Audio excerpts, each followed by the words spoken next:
All right, starting the webinar now.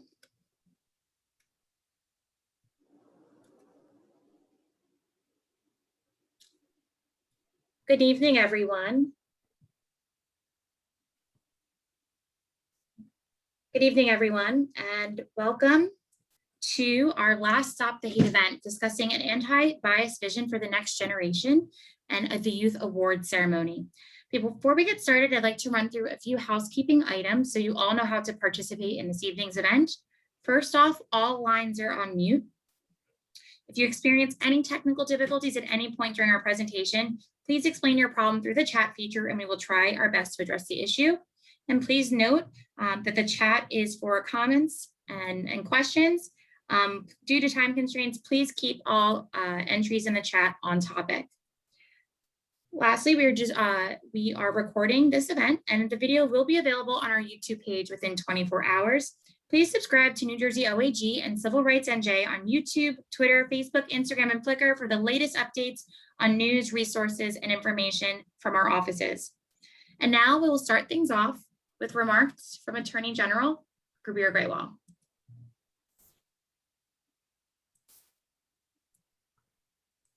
Good evening, everyone. It's an honor and a privilege to welcome you to today's Youth Awards ceremony.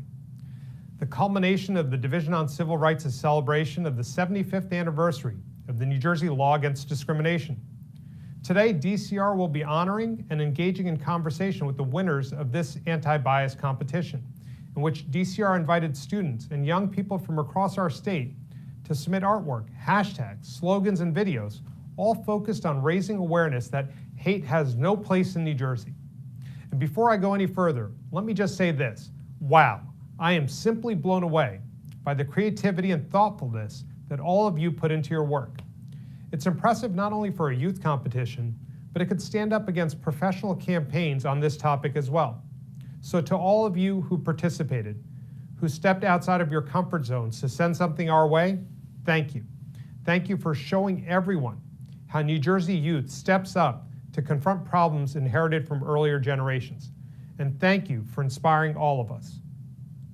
This competition was one of the recommendations of the Youth Bias Task Force, a group convened by Governor Murphy in 2019 to study the issue of bias and hate among New Jersey's young people. Led by DCR, the Youth Bias Task Force produced a groundbreaking report, a report that detailed how bias pervades schools and impacts young people across New Jersey.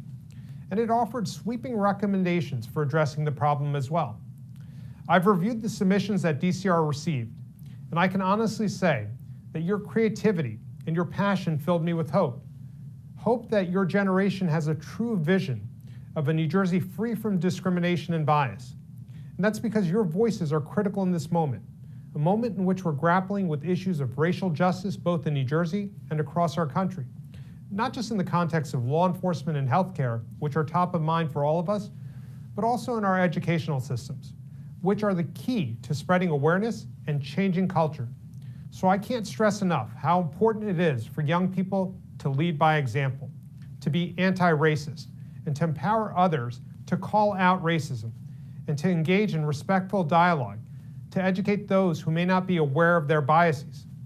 So I want to offer my thanks and congratulations to DCR and to every young person who submitted their creative work in this competition. Again, your dedication to this important work inspires me and energizes me to do the same. And I especially want to congratulate the winners of the anti-bias competition: Mariana Figueres, Michelina Roche, Camila Garcia, Sarah Martinez Hernandez, and Mateo Guarin. I want to thank them for leading us in conversation about how we can address hate among young people in our state. Together, we'll continue to work toward a more just and equitable New Jersey by educating our family members, our friends, and our communities on recognizing and challenging implicit and explicit and systemic biases. Thank you all, and please stay safe.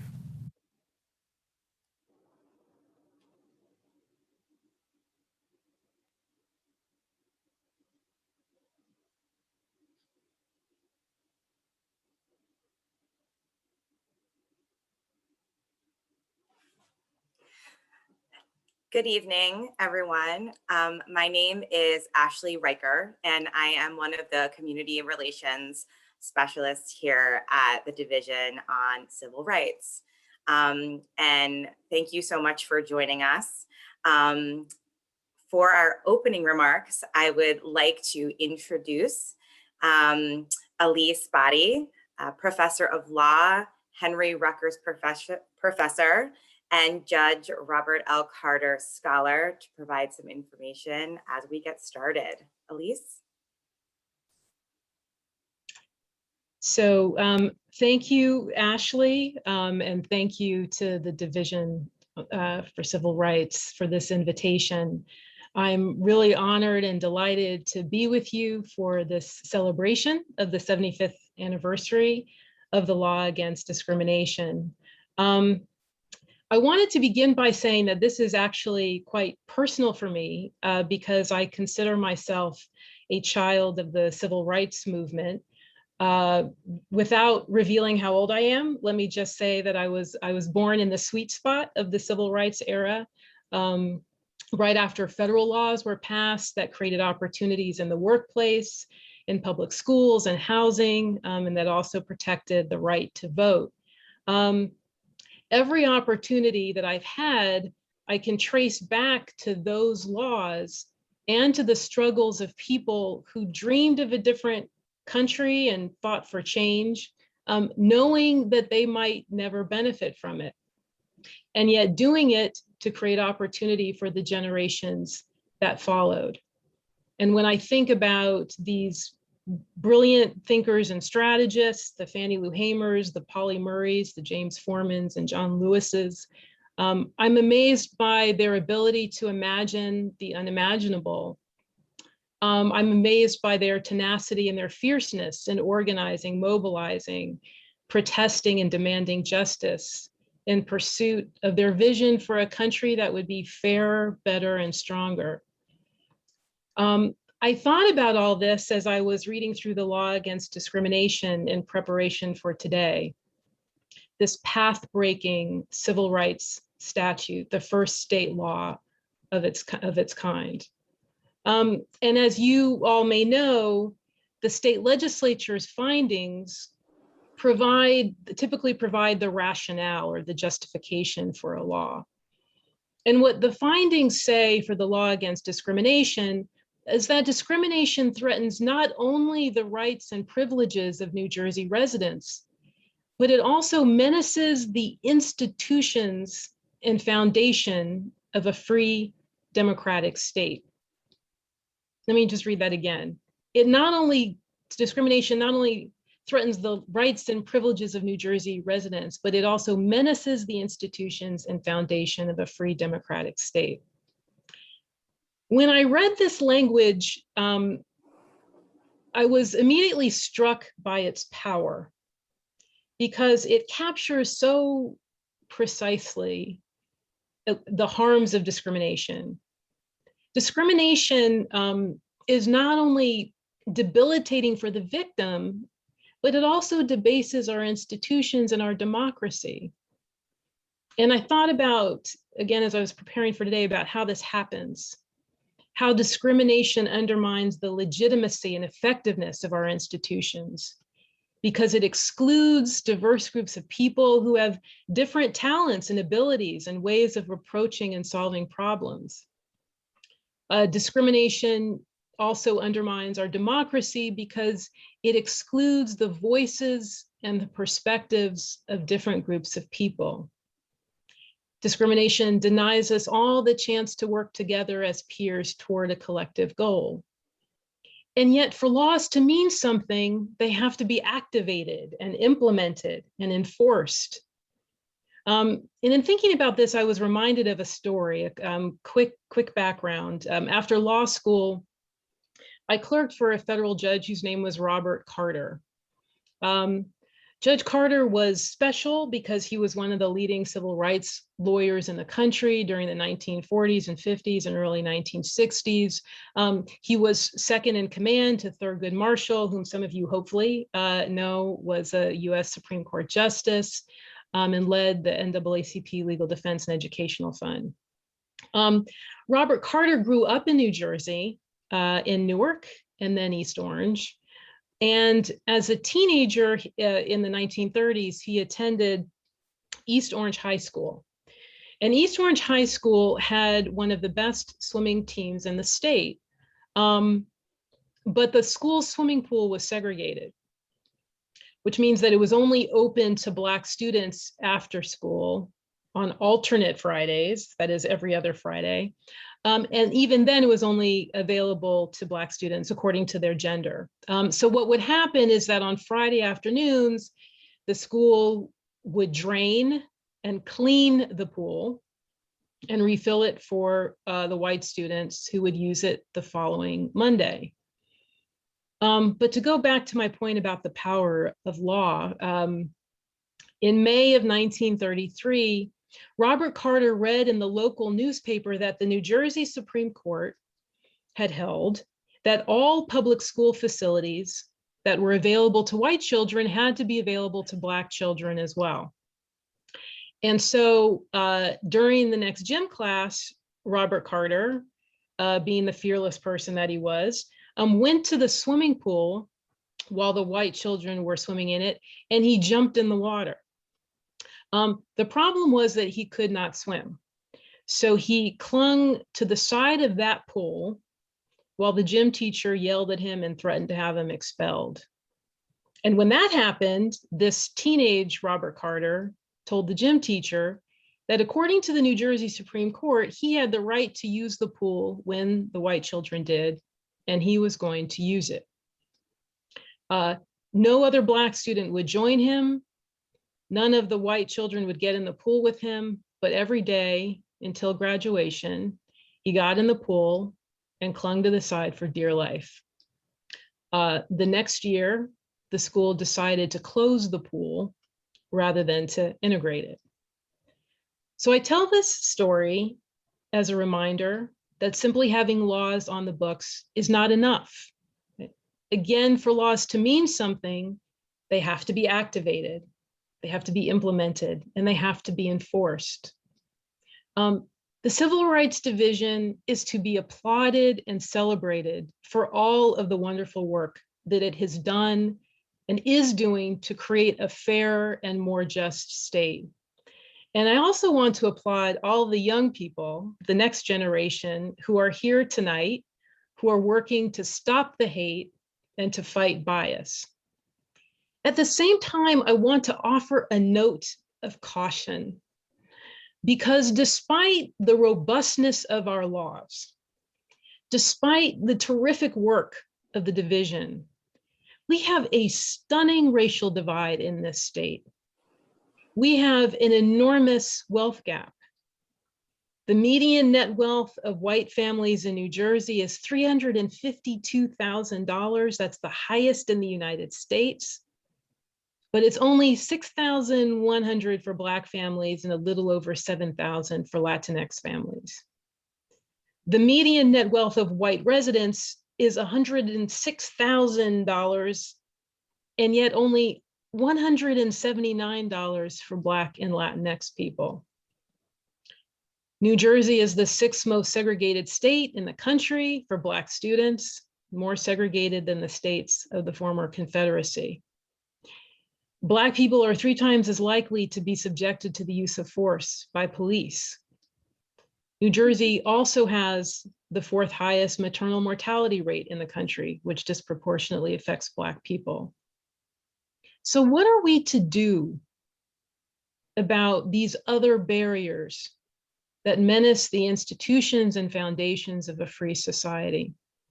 In her book, Defacing Power, Clarissa Hayward argues that we should define power not just as an instrument that some agents use to change the actions of others, but also as a network of boundaries that limit the field of what is possible.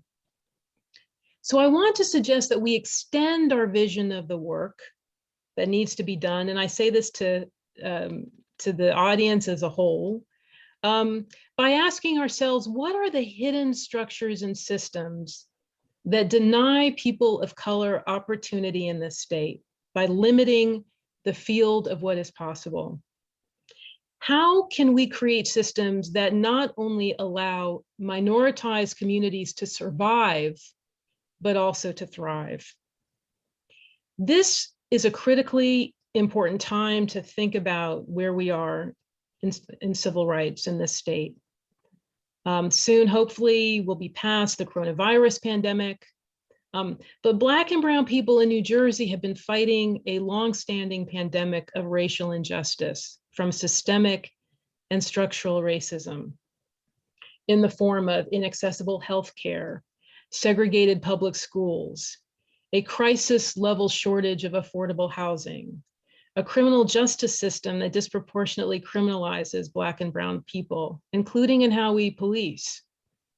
I've had every opportunity in my life, and yet my greatest fear is that I cannot protect my son from the police. These systems are creating havoc in the lives of Black and Brown people in New Jersey. As the state moves to reopen and to restore our local communities, many people are clamoring for a return to normal. I want to suggest that we reject the calls for normalcy, because normalcy in New Jersey for too many Black and Brown people has been a form of legalized apartheid. I've learned in my life that civil rights work is not a marathon, it's a relay race. We do what we can in this life, and then we pass the torch to the next generation. As we celebrate this path-breaking law and the terrific work of the division, I also ask us to summon the vision and the courage and the spirit of our forebears, the ones that drafted and passed the law against discrimination, to dream big and to be bold about our aspirations so that we leave our state even better and stronger. Thank you very much for listening.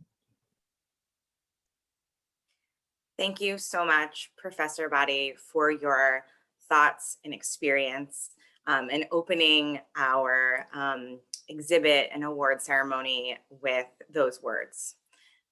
If you all would like to know more about the work Professor Badi has done, there is some information that was dropped in the chat, and I would be happy to share that again at the end, because I know we shared it earlier in the day. We are now at the point where we are at the moment we've all been waiting for, which is the reveal of our youth competition winning submissions. So here we go.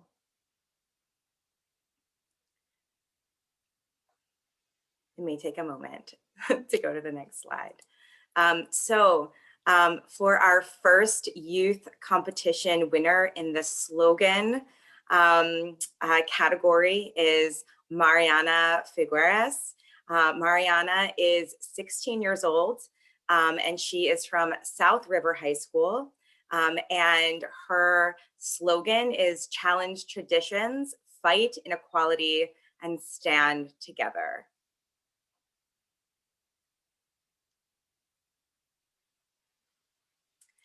So in our hashtag category, our youth competition winner is Michelina Roche. She is 11 years old and she is from St. Joseph's Grade School.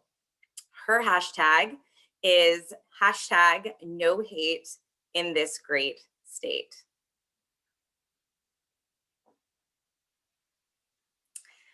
Our youth competition winner in our art category is Camila Garcia. Camila is 16 years old and they go to North Bergen High School. And today we will also be honoring Camila's art educator, Piera DiGilio. Later on, as we talk to students, we'll hear from Piera as well. And in our video category, we have both a winner and an honoree. So our winner for the youth art competition in the video submission section is Sarah Martinez Hernandez. Sarah is 14 years old and she attends Asbury Park High School and we are going to pause a moment to make sure her video can load.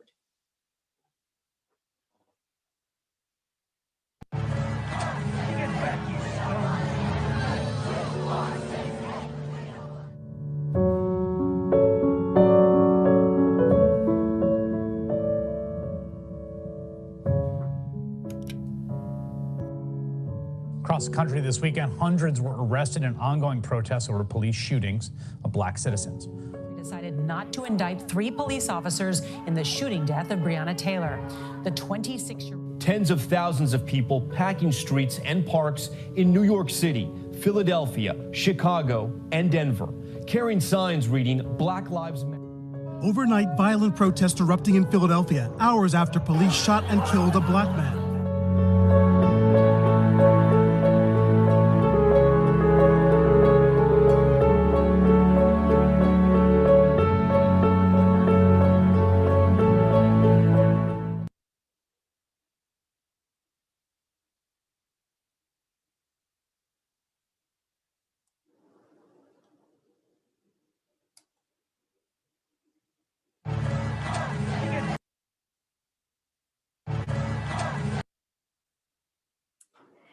And our video honoree is Mateo Guarin, representing the community ambassadors.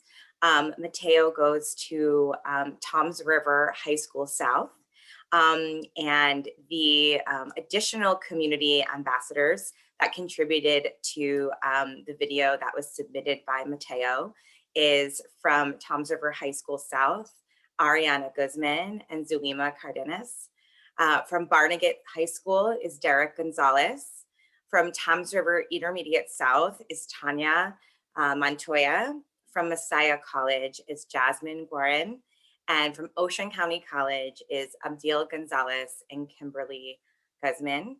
And we will take a moment for the community ambassadors video to load.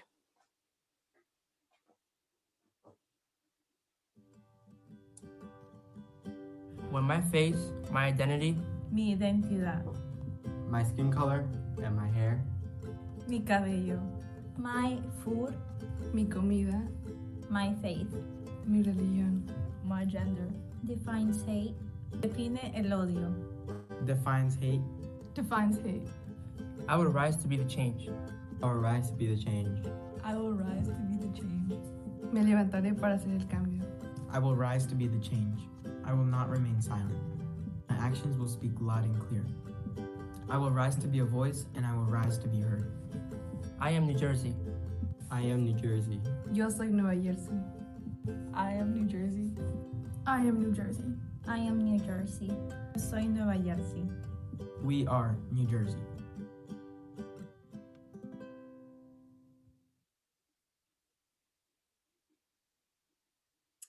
So thank you so much to our incredible student winners. Your submissions were not only beautiful and heartfelt and connective, they made all of the judges cry when we were watching the videos and looking at all the submissions. So thank you so much. So before we hear from our incredible students, I want to share a little bit of information about the youth competition and what bias looks like in New Jersey with some information from our Youth Bias Task Force report. So in 2019, more than half of known bias offenders in New Jersey were aged 25 or younger. 994 bias incidents were reported to New Jersey law enforcement in 2019. The largest number since beginning that reporting more than 25 years ago. Bias not only impacts the victim's physical, emotional, and mental health, but that of the entire community. To see this anti-bias vision that these amazing students have contributed to become a reality, we must educate our entire community to recognize and challenge implicit, explicit, and systematic biases. So as we engage in hearing with our young people today, we will keep that in mind as we think about and hear from our students. So we are going to get started in hearing from all of our winners. So we are going to start with meeting Mariana. So Mariana, congratulations on winning the Best Slogan award. So would you like to hold up your award so we can see it? Thank you. So Mariana, my question to you, and you can come off mute, is what are civil rights to you? To me, civil rights is an essential part of democracy that ensures everyone is treated fairly despite their race, gender, sexuality, and ethnic background. They guarantee that every individual receives access to the same opportunities and protections provided by the government and businesses. More so, it assures individuals that they will not be hindered from daily activities and from achieving their dreams due to the discrimination and prejudice. Civil rights should not be an ongoing issue in the 21st century, as they should have been established and enforced long before white settlers came to America. They are a step closer towards a better future where justice and equality will begin to progress and the oppressed will no longer have to live their lives in fear. Thank you, Mariana. And thank you for your commitment to challenging traditions, fighting inequality, and standing together. So next, we are going to hear from our award winner in the hashtag area, and that hashtag being no hate in this great state. So Michelina Roche, will you please come off of mute and show us your award?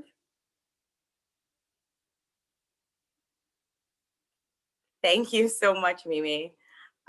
So my question to you is, who has inspired you to share your passion and vision for preventing discrimination, bias, and hate? My parents have always taught me to be kind to everyone. If someone needs a friend, be their friend. If someone needs help, then help them. It's okay to stand up for what's right. I'm also a very faithful person. I go to St. Joseph Grade School, where we are all taught that we are children of God. All people are beautiful, regardless of race, religion, or gender, and we accept everyone. I believe that more families and schools teaching these values will help prevent discrimination and hate. And if you think about it, what's the best part of a Boston cream donut? The inside. That's what counts. Michelina, thank you so much. I am confident that with young people like you, we will be sure to make sure there is no hate in this great state. Next, we're going to hear from our award winner in the art category, Camila Garcia. Camila, if you would like to present your award, and you are already off mute. Thank you, Camila. So my question to you is, how did this contest, and specifically art and social media, influence action to stop the hate and protect our civil rights? First and foremost, I just want to thank everybody here for allowing me to be here today and to be included in this panel. It means the world to me, as well as to include my art teacher. So getting to the question, the starting point in our actions being beyond not bigoted and not hateful, but being anti-bigotry and anti-hate is awareness. In order to have awareness and all the actions that follow for awareness, outlets to credible education, such as the Anti-Bias Vision Report of October 2020, which the Stop the Hate contest provides, are vital. I found people not only using the tag to spread awareness on the prevalent hatreds towards historically marginalized communities, but people sharing their own experiences with what this hate looks like and opting to better the world around them and for people like them, for people like us. BIPOC youth, LGBTQ+ youth, Muslim youth, Jewish youth, disabled youth, immigrants, and so many more groups of people in this world. We understand and connect beyond the knowledge of reports and statistics, but most importantly with our hearts. All youth looking to stop the hate, as well as what the contest exemplifies, will be encouraged to not solely examine our surroundings, the most powerful being social media, but our own biases. This will lead to a generation more aware of the power that we hold and our capabilities to protect civil rights, especially of those around us. We work to protect the civil rights of those most vulnerable by our systems, and by, in turn, addressing our own biases, pushing ourselves to listening to others' experiences, working in solidarity to reduce biases socially and systemically, condemning bigoted actions against others, and most importantly, by uplifting others and creating positive spaces where those who are susceptible to hate bias don't only see solidarity, but also know they are validated, loved, and do belong in this world. Thank you for your time. Camila, thank you for your vision and your passion that is so clearly shown through your artwork and your voice today. So next, we are going to hear from Camila's art educator, Piera DiGiulio. We are honoring Piera because Camila shared how important she is in submitting their artwork to this project. So Piera, my question for you is, in what ways have you incorporated civil rights and social justice themes in your work with students as an art educator? And then tell us a little bit about Camila. Okay, this past school year, educators had to considerably alter their methods of teaching. Although we did not work in person, my students viewed their peers' artwork more often. I displayed their drawings as well as examples of young people's art from all over the world. I presented photos, videos, and essays. We had discussion groups on the meaning of the artists that they tried to convey. Many works had personal significance, such as culture, religion, social injustice, hardships, sacrifice, and the environment. My students gave informed opinions and conveyed appreciation for the way the artists represented their ideas. Through our discussions, my students became more insightful of conditions in our world. Becoming aware of issues made them want to investigate the human psyche. Their drawing assignments were focused on technique and various media. Each student's ideas developed into thoughtful expression of how they perceived current events and how the actions of society could have detrimental outcomes. The Youth Bias Task Force lets students engage in discussions about bias and hate. My students were assigned actual crime cases. We had virtual roundtables where students were asked to express their feelings about each case.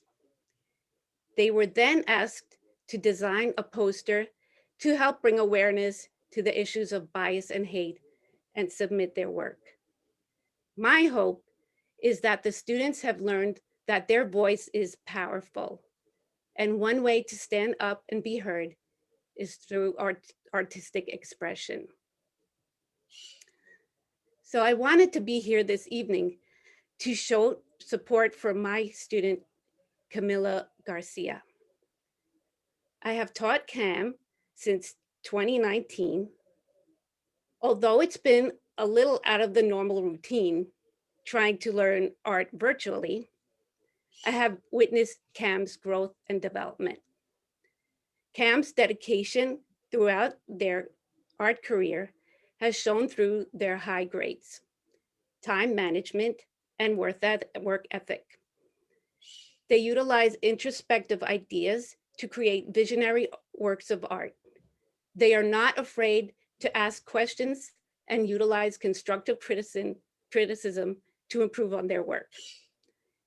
They participate in class discussions and show a mature understanding of society. Their ability to relate to others impart an empathetic nature and willingness to help fellow students. CAM is well-deserving recipient of this award. I am very proud of them, and I want to congratulate all the winners here this evening. Thank you so much, Piera. I do want to say thank you for your commitment to fighting bias and hate in your role as an educator. It is just so important that you do that each and every day for your students. So we honor you. Thank you very much. So next, we will be hearing from both our winner and honoree in the video category. So for our next student, we're going to hear from Sarah Martinez Hernandez. Sarah, we are going to have you on. Are you able to turn your camera? Hi, Sarah. Do you want to hold up your award for us if you have it available? Thank you. So your question is, what next steps might your community take to stand against hate and to further the future of civil rights, tolerance, anti-bias, and equality in New Jersey? Hi. Firstly, I'd like to thank everyone who made this possible. Thank you so much. And congratulations to everyone else who received an award. You all deserved it. The next steps, and the answer to your question would be the next steps that my community might take to stand up against hate and overall ensure that all citizens will be respected no matter their race includes the awareness in schools and supporting human rights organizations or creating them if necessary. As generations grow up, we need to educate students about civil rights even more. Many children today experience racism, and that needs to change. We need to teach them about not just history, but the ability to change the future with kindness and equality as well.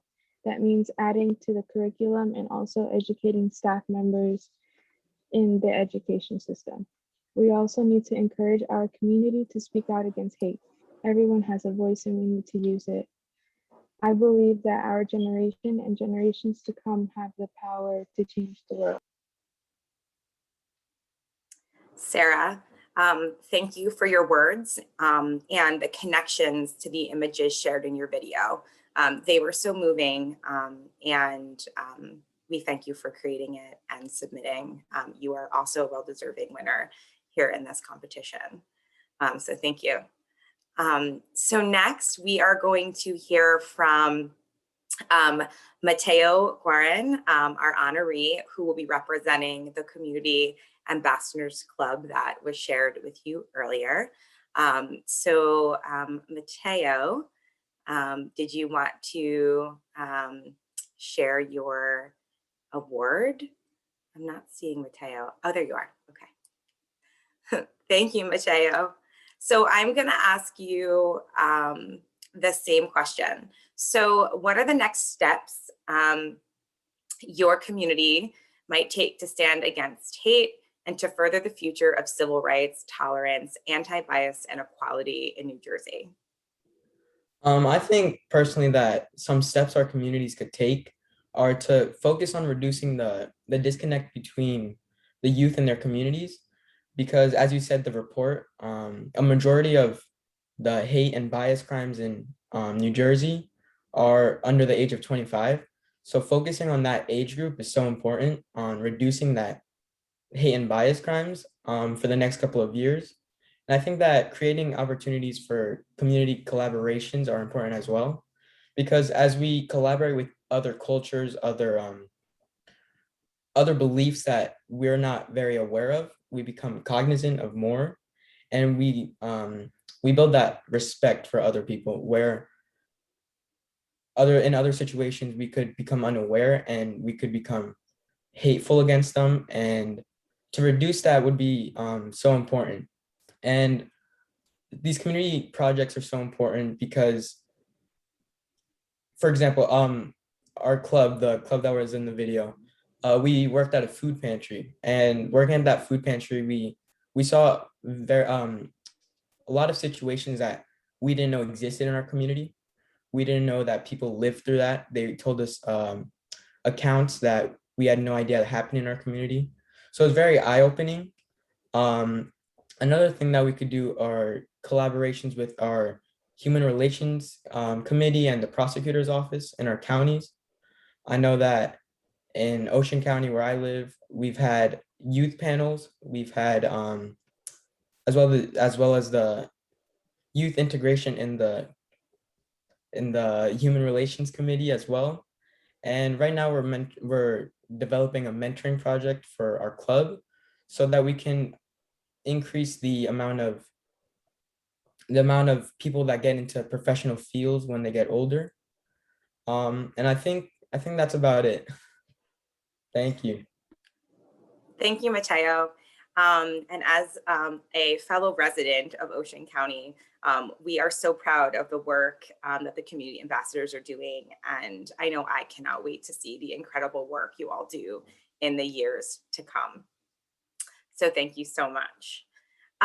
So again, it was incredible to be able to meet you all and be able to connect with you over the past few weeks to get to today's exhibit and award ceremony. You all are so inspiring and incredible. And congratulations again from me and the crew unit. So now I am going to introduce for some additional closing remarks is Rachel Weiner-After, our director here at the New Jersey Division on Civil Rights. Rachel. Thank you so much, Ashley. Thank you first to Professor Badi for your thought-provoking opening remarks and for your decades of work to advance civil rights, racial justice, and equitable education in New Jersey and across the country. You talked about generations of civil rights activists who were able to not only see the world as it was, but dream of what it could actually be and then work to make it so. The bravery and tenacity of Judge Carter in trying to integrate his school's swimming pool reminds me of one of DCR's early cases, finding that it violated the law against discrimination for a swim club to refuse to admit a Black veterinarian and his family. And thank you for underscoring just how much work remains to be done. Thank you above all to Mariana, to Michelina, to Camila, to Sarah, and to Mateo for all of the contributions that you have already made to that work at an incredibly young age through your vision, your creativity, and your words tonight. Last February, we were putting what we thought were the finishing touches on the Youth Bias Task Force report that we ultimately ended up not issuing until September, about how the lives of children and young adults in New Jersey are profoundly impacted by racism, bias, and prejudice. Last February, we had no idea what was coming. We didn't know that we were about to live through a global pandemic that would dramatically impact all of our lives, but that would be particularly devastating to Black and Brown communities. We didn't know that 2020 would bring a long overdue reckoning with racial injustice, with millions of people participating in demonstrations to protest the deaths of George Floyd, Breonna Taylor, and so many others. We didn't know that we would witness an armed group storm our nation's capital, some espousing white supremacy, carrying Confederate flags, huge wooden gallows and a noose, and wearing t-shirts that said Camp Auschwitz or 6 million was not enough.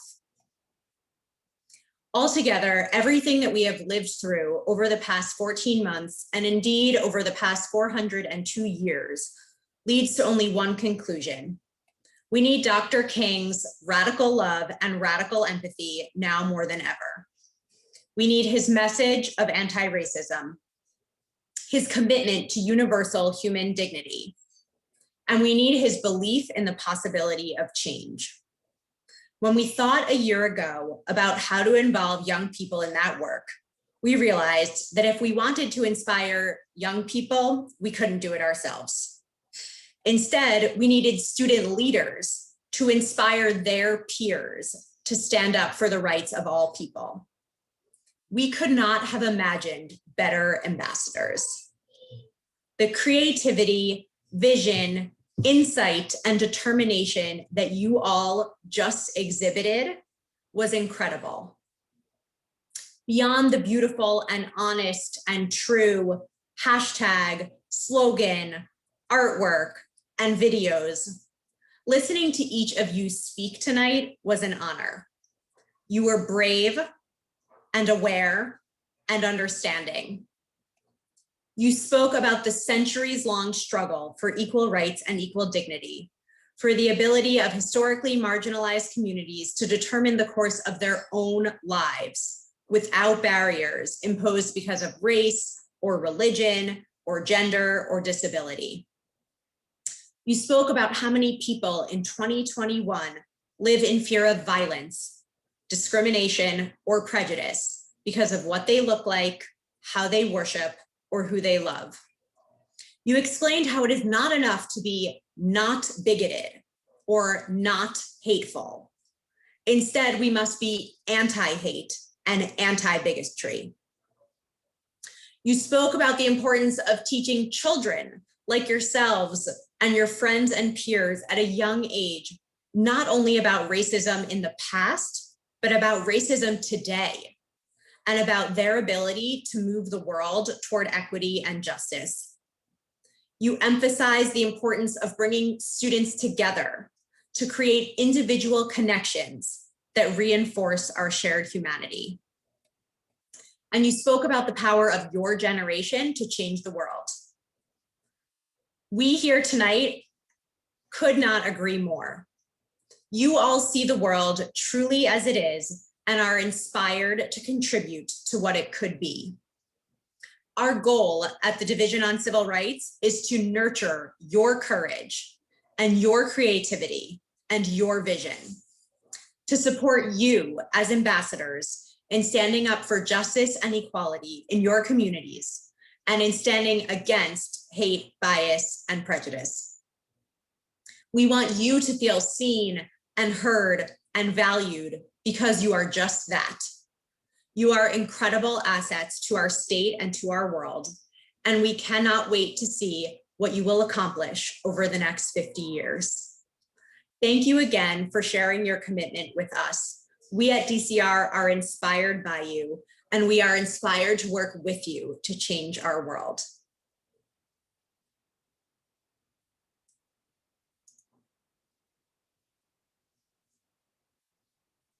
We will now hear closing remarks from Denalery Johnson Fennell, who is our incredible director of our Community Relations Unit. Thank you so much. Denalery. Thank you. Thank you, Ashley. Congratulations to all the students. I am so very proud of you. And thanks again to Professor Elise Bodie for bringing such wonderful remarks. I'm Dr. Denalery Johnson Fennell, and I'm the Director of Outreach and Community Relations for the New Jersey Division on Civil Rights. And to me, civil rights really means dignity. It means humanity, activism, liberty, equality, and that freedom to really be one's authentic self. I truly applaud all of you because you're living your life fearlessly and joyfully, and I admire that about you. I personally pledge to be committed to having these types of honest conversations, to really living a life that we can leave a legacy behind, being a steadfast catalyst of change. I heard that in your speeches today. I saw that in the work, and not only from the students that won today, but from all of the students that contributed to the 175 submissions that we received across the state of New Jersey. So today, our honorees, you are indeed change agents, and we applaud you. This day is special to us as we close out the series of the Stop the Hate series related to the law against discrimination. I think it's very appropriate that we acknowledge so many people, but I could not do so without starting with noticing that on April 16th, 1945, Governor Walter Edge signed this particular bill that was sponsored by Dr. James Hill and enacted the New Jersey Law Against Discrimination. We're now known as the Division on Civil Rights. And 75 years ago, who would have thought that we would be in this place and honestly having some of the same difficult conversations? If you read DCR's anti-racist statement, it opens with a quote from Angela Davis. You have to act as if it were possible to radically transform the world. And you all are making such great transformations. And you have to do that all the time. And to do that work, we have to begin with acknowledgements. I want to start a piece of my remarks by acknowledging the specific land that we're on here in New Jersey. This land acknowledgement pays respect to the Lenape land, to the Indian tribe that was here before us. And this is important because hundreds of years later, New Jersey was one of the last northern states to abolish the institution of slavery in 1804. And so for far too long, we've been seeing lives lost, and we want to make sure that we are playing a part in changing that narrative. We want to make sure that people feel safe, that people have freedom, especially Black and Brown communities. There have been so many discriminatory practices and violence, and this month alone has proved itself to be a pivotal moment for all of us. We've been steeped in trauma, but we acknowledge the fact that Black lives matter, and we say their names. We acknowledge the fact that we had to hold a moment of silence, but we realize that we're doing that every day for those that have lost their lives to COVID-19. All of the various New Jersey communities that DCR serves deserve the right to feel safe. And when I feel safe, and when I say safe, I don't necessarily mean overall. I specifically mean safe in their cars, on their bicycles, in grocery stores, on the job, while in school, in their driveways, while jogging, or simply sitting in their own homes. The CREW, which is the New Jersey Division on Civil Rights Community Relations Unit, is also known as a crisis response unit. And we're dedicated to making sure that outreach and community engagement efforts matter. We believe in being transformational opposed to being transactional. The CREW really seeks to collaborate with our communities, especially those that are tuned in via Zoom tonight, those that have been a part of the ongoing celebration throughout the month. We wanted to empower our communities to re-envision public safety in an equitable and just way, helping to fight discrimination, bias, and prejudice based on race, ethnicity, religion, sexual orientation, gender identity, disability, national origin, pregnancy, and more. We realize that when communities remain silent in the face of stereotypes, hate, and clear systemic disparities, our schools suffer, our students suffer. Our community's words and actions speak volumes, not only to us as adults, but to our children. And our silence and inactivity sometimes speaks a little louder. So in addition to the social media that has amplified racism, extremism, anti-Semitism, Islamophobia, xenophobia, white nationalism, and political rhetoric, it's become more divisive and dehumanizing. We've seen that there's been an increase in the number of bias incidents in New Jersey. And we also acknowledge that the trans community has seen an increase in the murders of BIPOC trans-identified people, including trans youth. Our work at DCR is really centered around equity work. That equity work includes anti-racist work as well as justice and accountability. It also includes public education and training, trauma-informed practices, community mediation, and public-facing events like this one. Programming that helps to change divisive policies. We want transparency, community input, and support around advocacy and strategic partnerships. As we reflect back on last week, all of us experienced April 20th. To go back a little bit further in time, the Supreme Court approved busing for school integration on that same day, April 20th, in 1971. They ruled anonymously that Swan versus Charlotte Mecklenburg decision that busing students to achieve school integration was constitutional. We fast forward to 2021, April 20th, and we all witnessed Chauvin being found guilty of the murder of George Floyd. Civil rights lives through us every day. Yesterday, April 27th, civil rights leader Coretta Scott King was born. in 1927. Today is April 28th. Ruby Hurley organized a youth council and became the National Youth Secretary of the NAACP on that April 28th day. She was able to increase youth membership by 25,000. Imagine that impact. April 28th, 1951, Ruby went on to open the first permanent NAACP office in the South, and she gave a voice to students so that they could have a seat at the table, similar to this virtual seat that our students have today as they make their place in New Jersey's history. Tomorrow, April 29th, many protested Rodney King's verdict in Los Angeles. A bystander videotaped the attack. It was released to the media on April 29th, 1992, and the jury found the officers not guilty. As we think back and close out the month of April, it's important to note that this Stop the Hate series and this celebration of the 75th anniversary of the LAD does not end here. Going forward, we want to continue to fight for justice and have this be written into the history books with the help of our youth ambassadors, with our students paving the way for the next generation of civil rights trailblazers.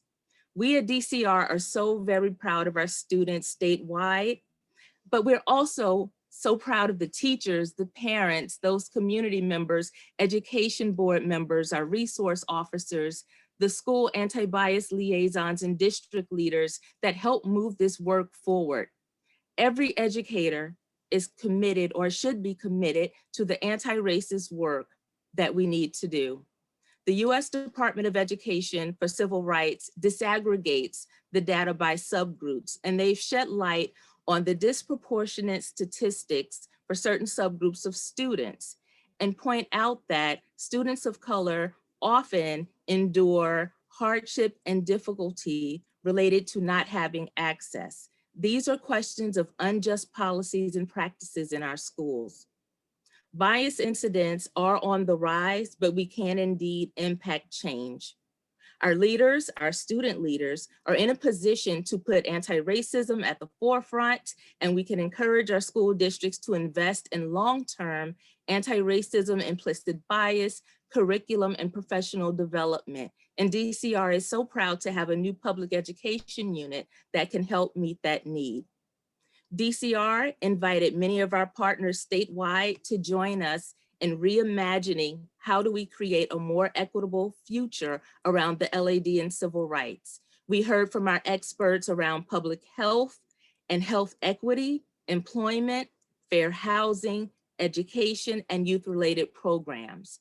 We hope that this is not a one and done. We want to see these conversations continue, and we give special thank you to those that were a part of the Stop the Hate series, from our trailblazer, Congresswoman Bonnie Watson-Coleman, to tonight's keynote from Professor Elise Bodie of Rutgers Law, and also a special thank you to all of those that were involved: Governor Murphy, First Lady Tammy Murphy, the Attorney General and his staff, also to our director, Rachel Weiner-Apter, all of the DCR commissioners, the NAACP New Jersey President Smith, who's also a DCR commissioner, our moderators, our DCR staff members, interns, volunteers, senior leadership, Danielle Thorne, the entire Youth Bias Task Force and subcommittees, our panel of judges, the CLE providers, communication team, the entire community relations unit, partners,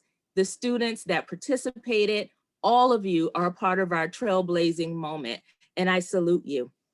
As we bring this to a close and we call for action, DCR wants to remind you that often the effects of unjust treatment reverberates and it undermines social justice progress. Social parity, economic empowerment, and civil rights cannot be achieved in an unequitable world.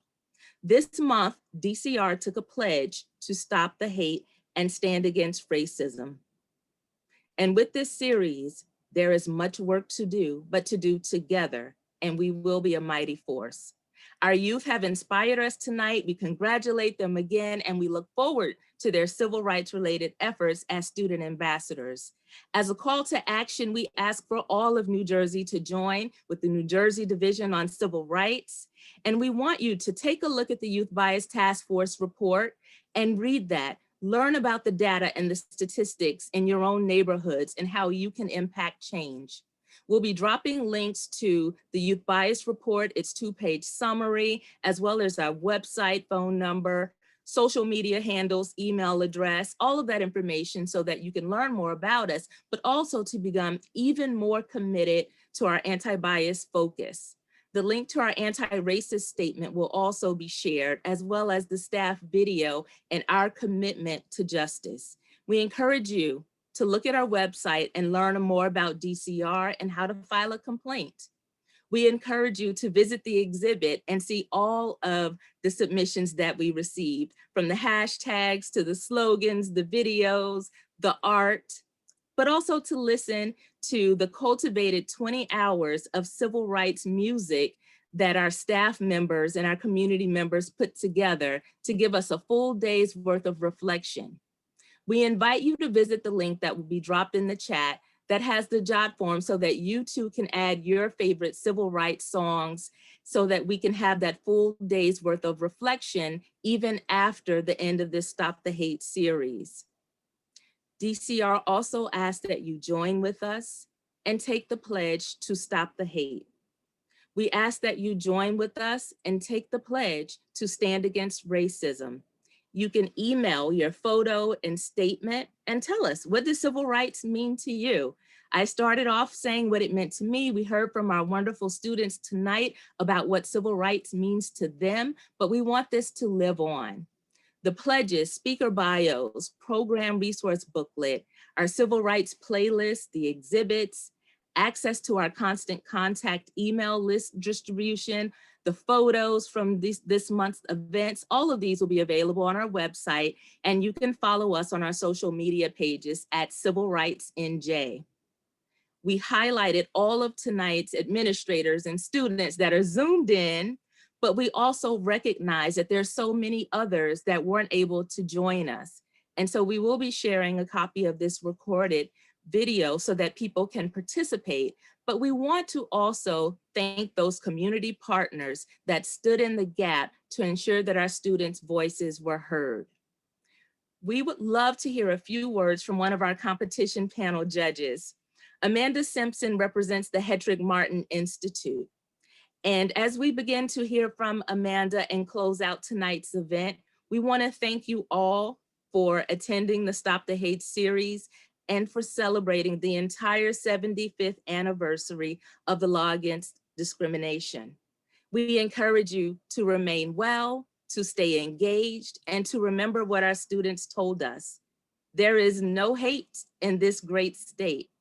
And together, we want to challenge those traditions. We want to fight inequality and stand together.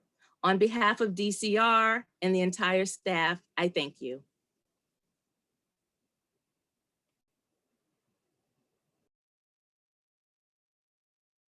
Hi, my name is Amanda Simpson. My pronouns are she, her, and hers. I believe that youth rights will be one of the main components in the future of civil rights. Across all identities, periods of time, places, unfortunately, youth are dependent and have relied on people to learn how to care for themselves, experience the world, and to find acceptance. I'm hoping that the labels right now that divide us will be more celebrated and able to help bring us together. Being an ally for youth, specifically LGBTQ plus youth and youth of color, through my work at Hedrick Martin Institute, New Jersey, is both rewarding and challenging. I love being able to spotlight the growth and the strength and the joy and the shine that comes through each and every day. And it also can be difficult to see that shine, sometimes through the hate and oppression. To stop hate, let's call in, let's learn to see others' perspectives. Let's work towards solutions, both in our thoughts and in the conversations that we have. And to heal from the hate, let's reach out for connection. Thank you.